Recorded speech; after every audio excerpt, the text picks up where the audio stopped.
Olá, eu sou Carlos Cabral e esse é o Cyber Morning Call, edição de 29 de março de 2023. O pessoal da Mandiant documentou ontem um novo adversário ligado à Coreia do Norte. Catalogado como APT-43, o grupo tem atacado organizações governamentais, indústrias e entidades acadêmicas que pesquisam temas geopolíticos ou de política nuclear na Coreia do Sul, Japão e também em alguns países da Europa, tendo conduzido tanto ações de espionagem quanto de motivação financeira, cujos lucros são usados para financiar a sua operação. A Mandiant tem acompanhado as atividades desse grupo desde 2018, com suas atividades já tendo sido catalogadas por outras entidades como do grupo Kinsuki ou do Talion. A respeito disso, vale a pena dizer que as ameaças e adversários geralmente são analisados por várias empresas, sendo que cada uma pode ter uma perspectiva do todo, sobretudo quando falamos de um APT. A coisa é meio parecida com aquela fábula em que vários cegos tocam uma parte de um elefante e cada um deles classifica aquela parte do animal como uma coisa diferente, sendo que são poucos os que conseguem ver o elefante todo. Nesse caso, as operações do APT-43 mais frequentemente observadas são ataques de spear phishing suportados por domínios falsos disfarçados de sites legítimos e usados na atividade de coleta massiva de credenciais de acesso. E pesquisadores da Zscaler identificaram uma nova campanha de phishing com o objetivo de infectar alvos na Europa com os trojans de acesso remoto Rancus e Formbook. Segundo o relatório publicado nessa segunda, a infecção ocorre por meio de um loader chamado dBatLoader. O payload do malware é distribuído por meio de sites do WordPress que têm certificados SSL válidos, uma tática comum usada por adversários de modo a burlar mecanismos de detecção, afirma o documento. Durante o ataque, os adversários podem usar múltiplos formatos de arquivos como PDFs, HTMLs e zips.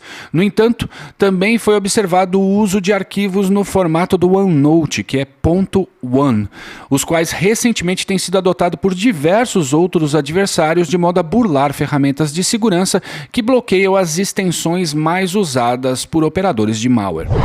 E o time da Check Point apresentou uma pesquisa sobre o Radamantes, um infostealer que tem ganhado destaque nos últimos meses, sendo comercializado em fóruns do underground desde o ano passado.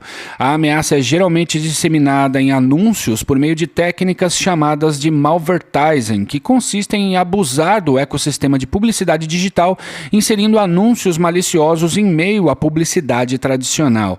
O Radamantes contém funcionalidades para roubar dados como cartões de crédito e débito, tokens de aplicativos de 2FA e credenciais em gerenciadores de senha, sistemas de FTP, de e-mail e em serviços de VPN, bem como dados de aplicativos de notas, onde muita gente acaba guardando senhas, e o histórico de mensagens de aplicativos como o Discord e o Telegram. E acadêmicos das universidades de Northwestern, nos Estados Unidos, e da Universidade Católica de Leuven, na Bélgica, identificaram uma falha estrutural em implementações do protocolo 802.11, usado em redes Wi-Fi. O problema consiste na falta de proteção presente no modo em que os frames de dados são enfileirados para transmissão. Esses frames são uma espécie de forma que é preenchida com um cabeçalho, seu conteúdo e um rodapé, e que também inclui informações como o endereço MAC de origem e destino e dados de controle e gerenciamento.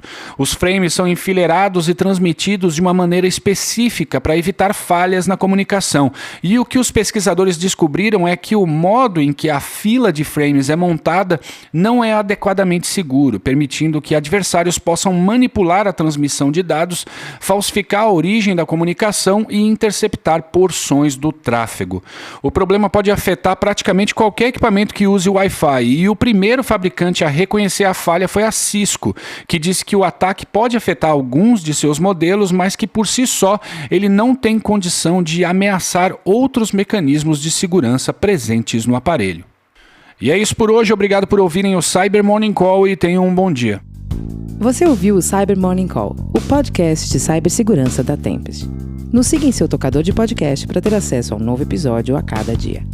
E para saber mais sobre a Tempest, nos siga no Instagram, Twitter e LinkedIn ou acesse www.tempest.com.br.